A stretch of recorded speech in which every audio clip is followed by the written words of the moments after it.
Hey guys, welcome back to another episode of For Such a Time as This, a podcast about calling, timing, and trusting God in the season that you're actually in, not just the one you hope to be in. My name's Bethany, and I'm your host. This season is our second season. It's called Single and Set Apart. So I'm talking to Christian singles or people that were single kind of later in life but aren't single anymore. And I'm super excited for what you guys might learn in this season. So let's just sit back, relax, and see what God might have for you in this episode. Hi guys, this is my friend Natalie. I'm super excited to have her today. Thank you so much for coming. Excited to be here. Yay. Yeah. All right, let's just jump right in. Okay. So, tell me about singleness in your 20s, your mid to late 20s. Yeah, I mean, well, there's not much to say if I'm being honest. I was single from high school all the way through till 27. So it was just long. I mean, it was long and it was lonely, but it wasn't filled with heartbreak. And looking back, I'm thankful for that. That's true. There were a lot of, you know how in high school you have oh, well, he likes me. And so there would be some people like that I could look back, but it was never a dating relationship. So I graduated from Towson and that was kind of oh no, no, there's still no one. And then I went to work at a small Christian school. And then it was I'm with fourth graders all day. What are we going to do now? Right. So then as I started getting teaching, I threw myself into teaching and I loved it. It was where I found fulfillment, and it started to be as I was getting older, the parents were like, could we set you up?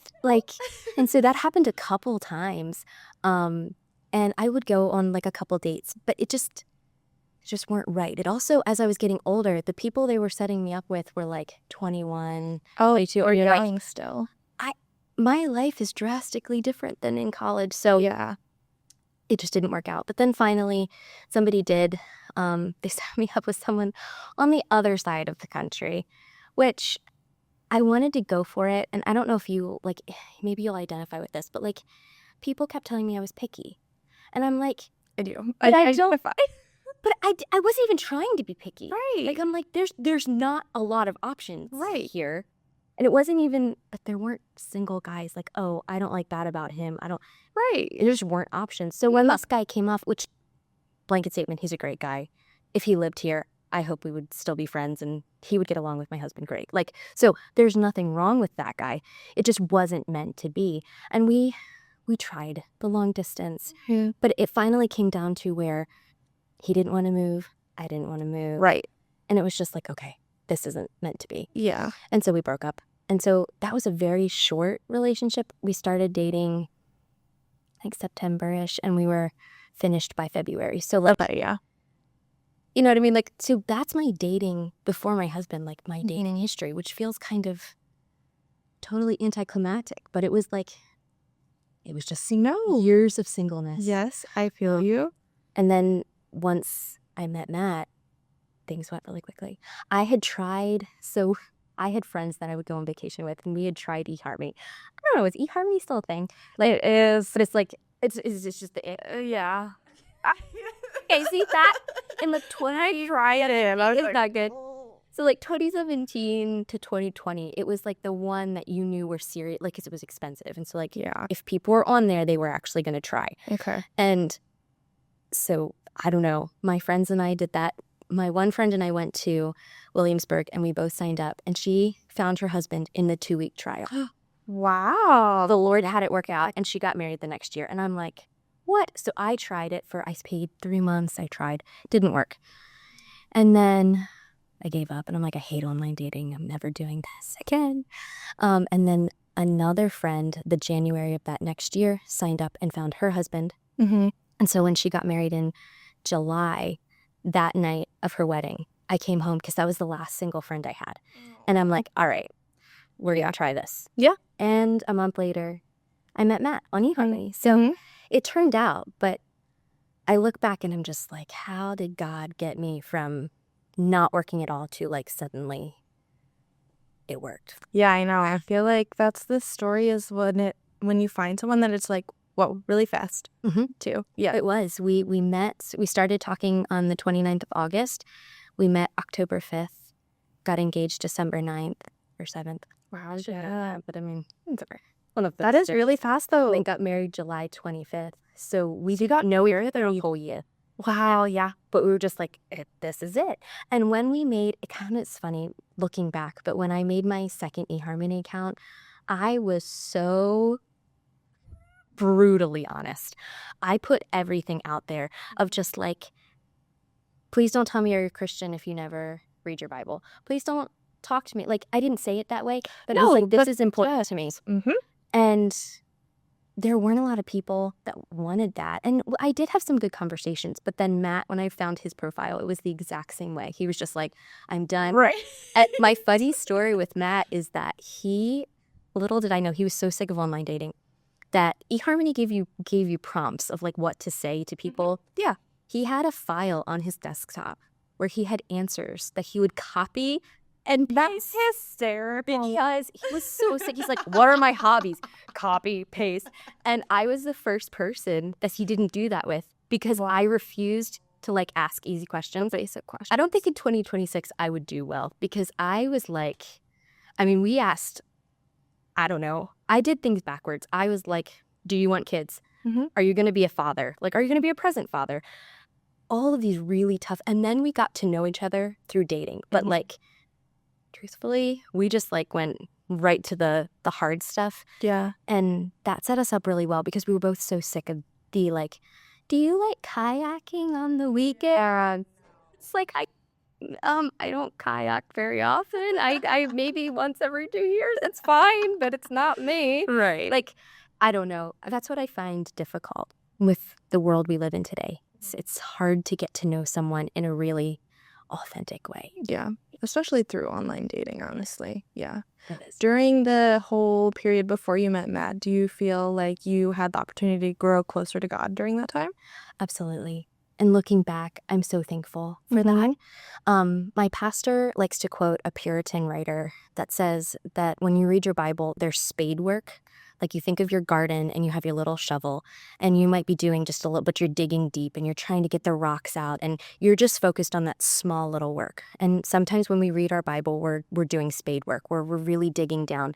And then in other seasons of life, it's plow work. You know, think of like Laura Ingalls Wilder. Yeah. And you're just really shallow. And I feel like singleness was my season of spade work where I got to focus on like word studies and I got to actually know who God was. I got to know him beyond Bible class at school. Right.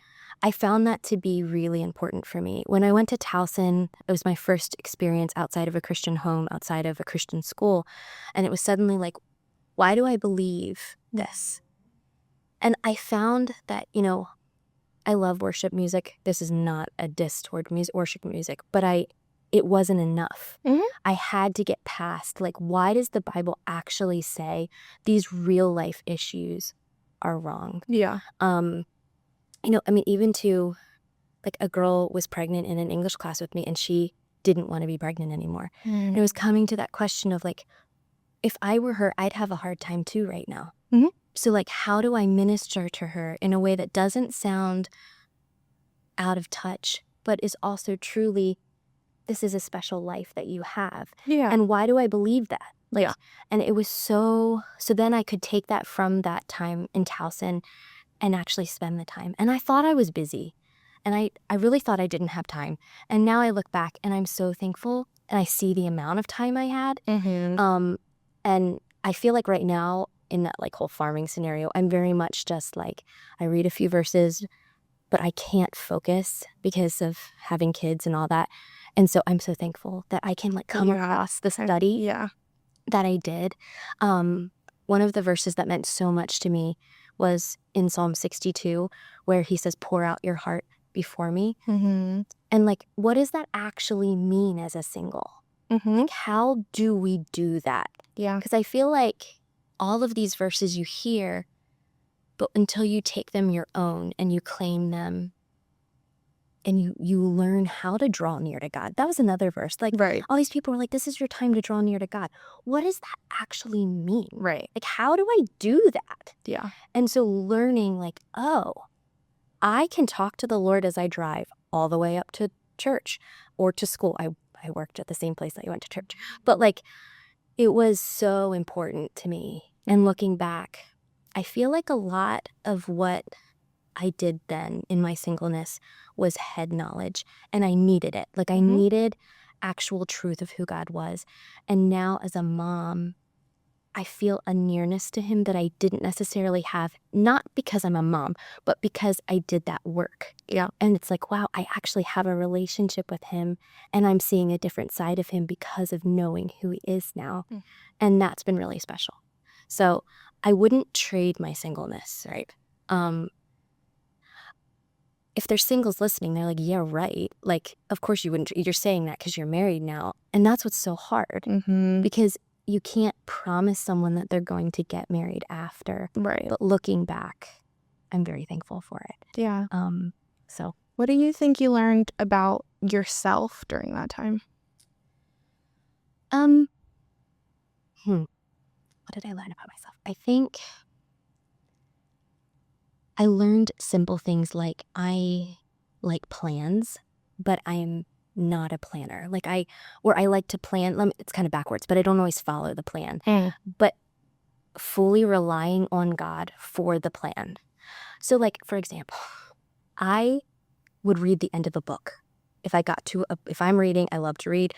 If I got to a moment of like pure frustration with the character, I would read the end. Because it's like, I need to know that these two people end up together, or if they don't, the main character's happy, right? That's very much me. And so I constantly would ask the Lord, like, can I just know his name? Right. Or like, if you've given me the gift of singleness, can you just tell me that? Right. I just want the end game. Like, I will serve you, and I'm here for this. Like, I'm ready to do work for you. Right. But I just want to know what the end looks like. just want to know the end, like, so that I can plan my life. Like, do I buy a house? Do I stay? Like, Right. Yeah. And so that was very much an learning that I don't know, and I'm not going to know. Now, I can't say that I really learned it all the way because I'm still like that. Like, I still would have, but it was something that, unfortunately, a fault that I saw about myself of where it's like, ugh, I think I got better, but I don't think I've ever. Oh, yeah. I think we always will be working and growing. And there's probably things like that. Like, I'm like that too, where it's going to be something. It's better to be aware of it and work on it. Right. And that's something that I've been working on. But definitely in singleness, that kept coming to a like, especially Sundays. I don't know if you find Sundays difficult. I found Sundays the most difficult of the week. Were you telling me about that before? Because it was just like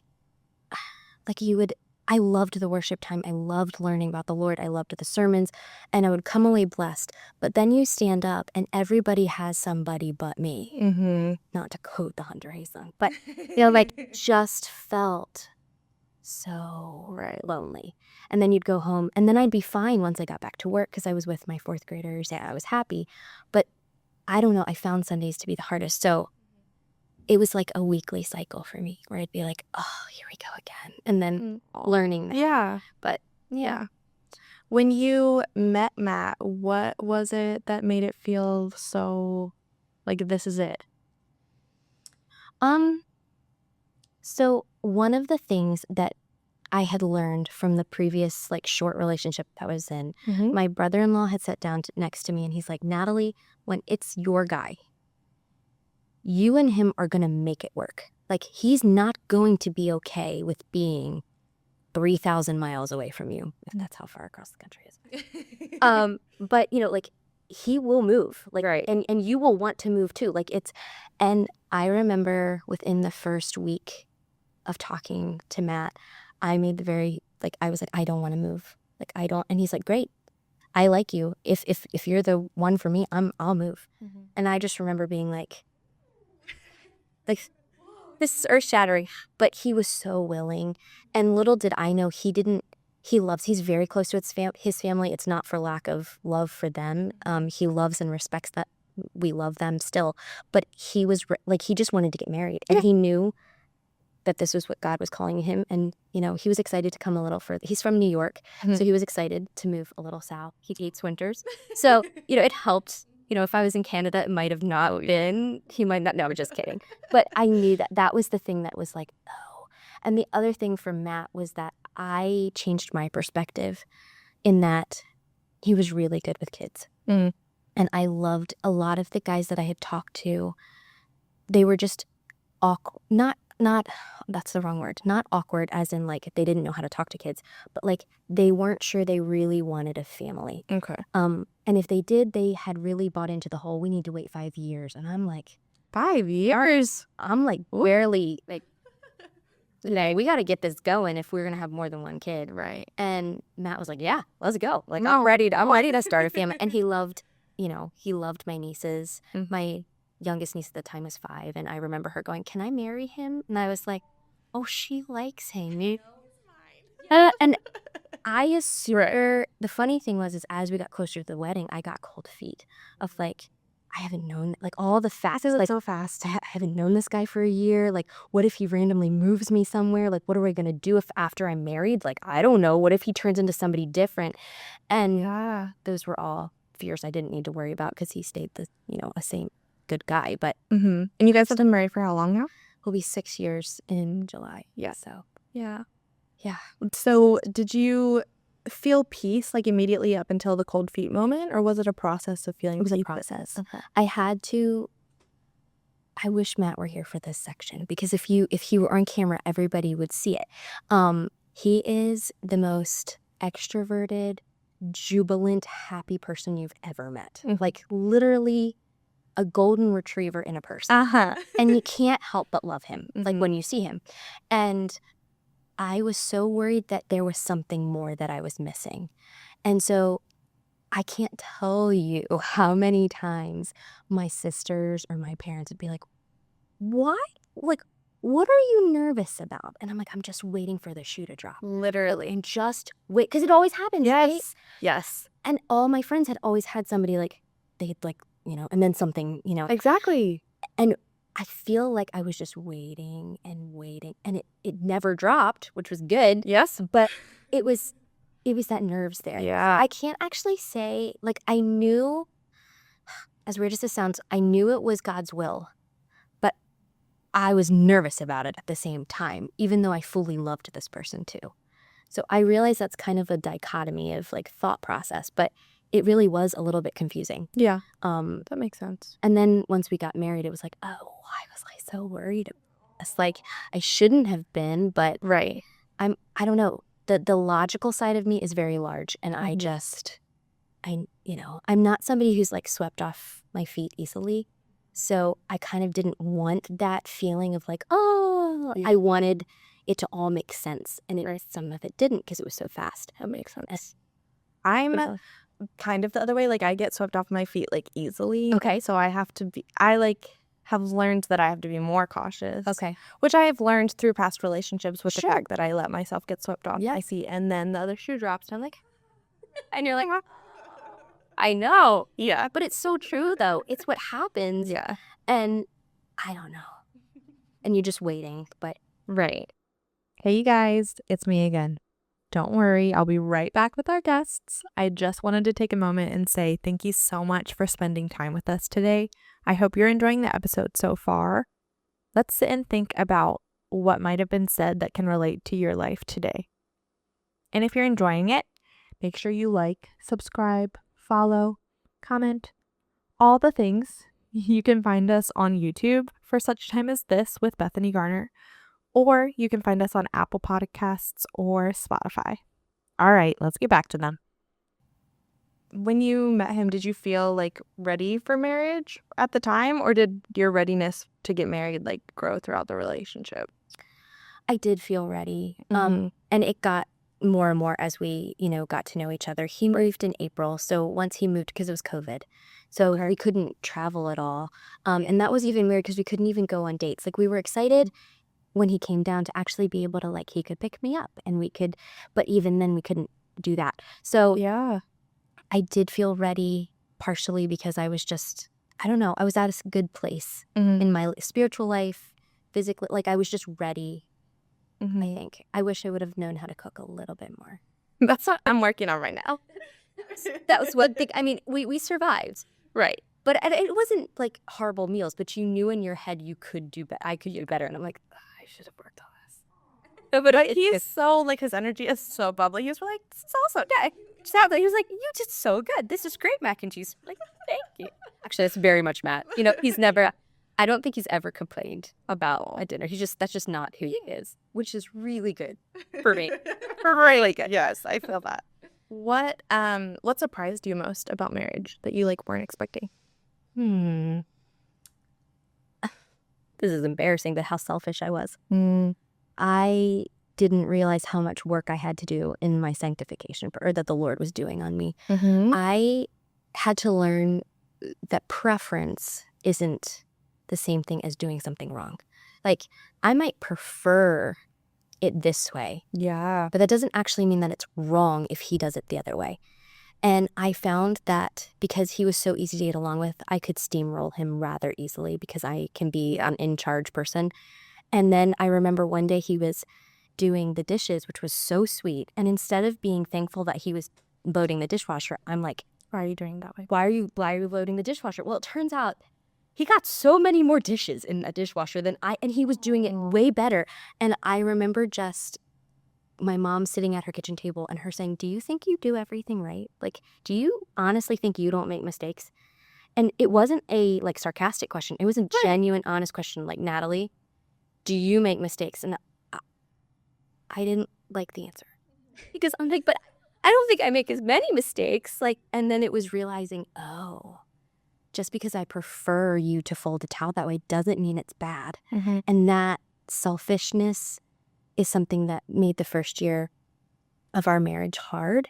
But also, I'm really thankful that we had that and that I kind of just, like, got in the trenches and dealt with it because we had a baby in May. So, like, we got married in July, had a baby in May. So my selfishness the sacrifice you do in motherhood is huge. And so it was like, now I don't really care. Now it's like, thank you for doing the dishes. I don't care if you run a load with 2 things in it. Just makes them go away, you know? So it's amazing how that changed. Yeah. What did you have to unlearn about your expectations going in? Kind of like what we just talked about. It's just, he's not going to be, I think I had these high visions of, like, a man being a leader and being like this, like, what I thought male leadership looked like spiritually. Yeah. And I'm starting to, even now, like, I still realize that he's still being a spiritual leader by showing up every day and by his kind. No, I mean, he does the other things, but I remember in the beginning, I thought he needed to be like, okay, let's do a Bible study, or like, and I'm not saying that's bad, Right. but that's not everybody's personality. Yeah. And him talking to me about what he learned in his Bible study is still leading me. You know what I mean? Where it's not as, like, organized as I wanted it. And so that was something that I really had to change what I thought. I had a bad vision of what I thought, not bad, wrong, right, my expectation for that. Yeah. I also thought that, like, married people just, like, got along all the time. And I didn't realize how it does take a lot of work. It's fun work. Like, we enjoy each other's company, but there is times where you're like, oh, okay, we actually have to sit down and get this figured out. Yeah, you know? Yeah, that makes sense. Were there things, this might play into what we already just talked about, were there things that you thought that marriage would, like, fix that it didn't fix? For sure. You know, in singleness, where you just have that desire to belong, and you have this desire for that person to fill every hole. And I had to come to grips with that. When God created us, he made a God-shaped hole that he can only fill. And although my husband can help me in a lot of things, he is not God. And I found that my Bible reading, my time with the Lord slowed when I got married because I was throwing so much time at the marriage. And then it was like, oh, he can't be everything to me. Like, he can't fulfill everything that I've ever wanted. He's human and sinful too. And that really helped me with the whole idea of my identity. Because I had to learn that my identity is in Christ. And I had learned that in a way when single, right? Mm-hmm. But then it was like a whole new, because I had to quit teaching. And very much my identity was being Miss Myers. Like, that was my life. And I loved it and I was good at it. And I had found my niche. And then I marry this guy and he's like, I'd really like you to stay home with my kids, which is what I wanted. Like, Right. that's what I wanted. Yeah. But then once I came home, it was like, well, who am I now? Like, I'm not Miss Myers. And there's no, like, where's that feedback that I needed? And so finding that in my relationship with Christ was hard because I expected Matt to fulfill. Mm-hmm. And he wasn't going to. Right. Yeah. And so now you're a wife and a mom. And so how did motherhood like stretch your capacity emotionally, spiritually? Oh my. Motherhood for me is the best thing that ever happened to me. Like, I don't want to gush, but it is just, I don't identify with people, not saying that they're not correct for them, but for me, it just was the answer to so many years of prayer. When I was single, I had a phrase that I would tell people, like, I don't need the man, I just want the orphanage. Like, I just want the kids. I've always known that I wanted to be a mom, and I didn't know how I was going to get there. So that's why I was like, maybe I just need to adopt. Like, I'll foster. And so being a mom to me has been just such an answer to prayer in so many things. I learned that I really do need my husband through all of it because I can't do it by myself, but it's been really good. How has it stretched me? In every way possible. Like, just every way. Like, at 24, if you would have asked me, can you pull an all-nighter? I would have said, no way. That has never been me. I like sleep and I like to sleep in. And now, I mean, I don't know the last time I sleep through the night, just because I have 3 kids and they're all good sleepers. That's the thing. But they all randomly need something. Yeah. Or like you're working on something or somebody's getting a tooth and so physically it's stretching. Yeah. I would say my oldest is 5 and she's just beginning this thing where she's like asking a lot of really good questions. And so it's suddenly now stretching me also, like spiritually, of like, how do I help her understand how good God is? Yeah. Like, he is better than anything she could ever want. But how do you get that on a 5-year-old level and understand the depth of what God has done for her and that he died and rose and you just so want them to understand it and you want them to like grasp it for themselves and make it personal, but you know that that's a work of the Holy Spirit. So you also have to, so that's been my new thing even in the last couple of months of like really praying, like, Lord, give me the right answers for some of these questions. You know, even like when there's an animal dead on the road, she has such a tender heart. And it's like, but why did God let the animal die? Yeah. And learning how, all these experienced moms are going to be like, Natalie, you just say this.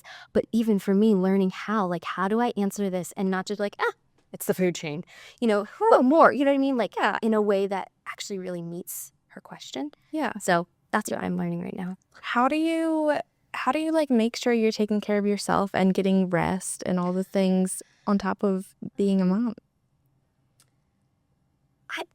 I think there's a season for that. And I don't know that I'm in that season, if I'm being honest. Yeah.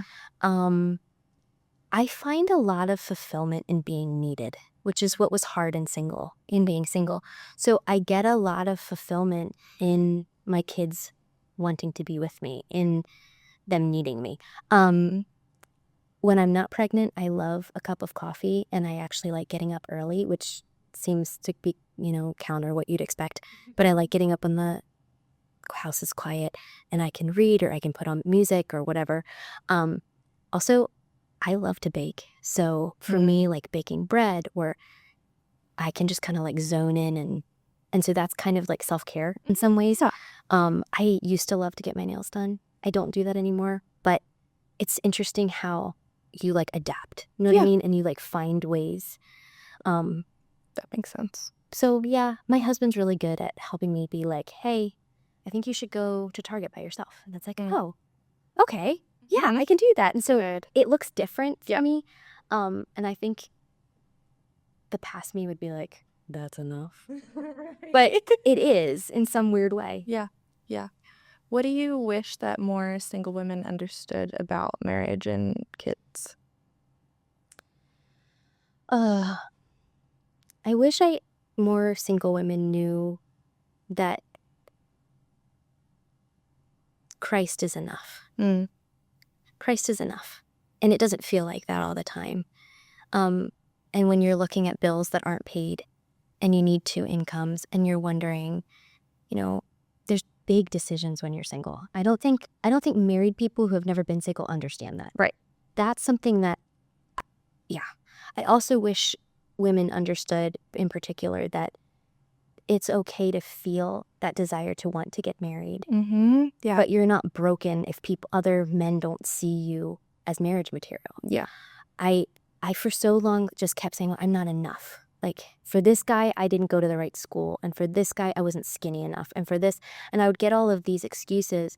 But then realizing, like studying Ephesians through that book of, it's not about me. It's all about Christ and what he's already done. Yeah. And I get to find fulfillment. And is that a daily laying down that, like, well, yes, absolutely. But I wish more women and men, but could come to that of like, yep, it's not about me. It's all about Christ. And if I can find a work in his kingdom to do, Mm-hmm.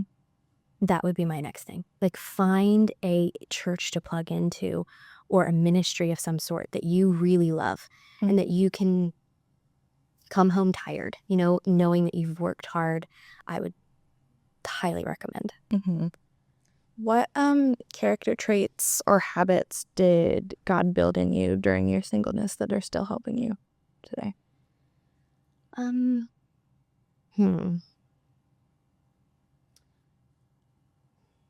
Some of it I had to relearn. I had to learn how to be spontaneous. That was something that in singleness I loved. I loved being able to just kind of, I'm not a big like, let me go here, but I loved by being spontaneous, like, I'm off work. I'm going to go to Starbucks and get a coffee and go to Target or whatever. And I loved, that felt fun to me. Mm-hmm. I find that in marriage, that has helped a lot with children. Because there's just some things you just can't be rigid about with kids. Yeah. Spiritually, I mean, we probably already covered that, but just really learning about who God is has really helped me because I don't have the time now to spend hours studying. And I love that those habits, like, are carrying me through still. Mm-hmm. What would you say to someone that's feeling behind in life because they're still single and they're in their late 20s? I would say that the God that you serve is not just a God of everywhere, but he's a God of everyone. So the God of tomorrow is literally the God of today. He's already at tomorrow. He's already at 5 years from now.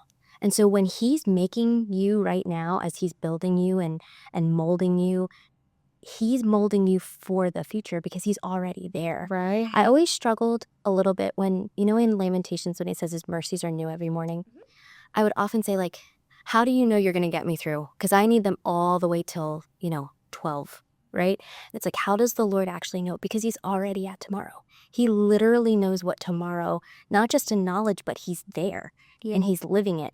So he can give me what I need. Yeah. And I wish I understood that all of the things he was building in me as a teacher, I can use with my kids and my spouse. And I don't know that I necessarily got that back then. Because it kind of felt like all I was doing was teaching math, history, and English. Right.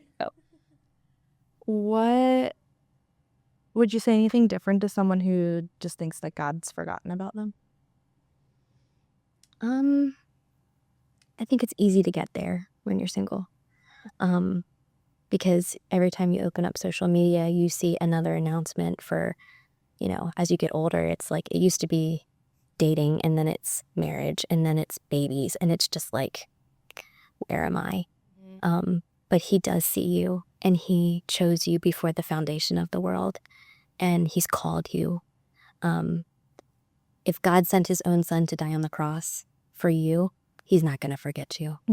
And sometimes it's not letting yourself get lost in the emotion, but coming back to the fact that I've been bought with a price. My Savior paid for me, and therefore he hasn't forgotten me. And that's hard, but sometimes you really have to put the emotions away and just be factual of like, he hasn't. Yeah, that's good. Yep. All right, last question for you. Okay. If you could go back and tell your single self something, what would you tell her? There's nothing wasted that God starts. Your waiting isn't wasted. Your singleness isn't wasted. Your time's not wasted. Even, your service for the Lord's not wasted. All of it he can use, and he is using. And yeah, your time is not wasted. It's not like, oh, let me just wait till my life begins. I can use, he's using it now. Yeah. Yay. Thank you so much, Natalie, for coming. I appreciate you. This is so good. You too. All right, bye, guys. Thank you guys so much for spending time with us today. I really loved having you here. If you liked this episode, make sure you share it with someone you know. I'd also love if you guys would comment any questions you might have that we can answer on future episodes. Remember that each one of you was born for such a time as this. Until next time, bye!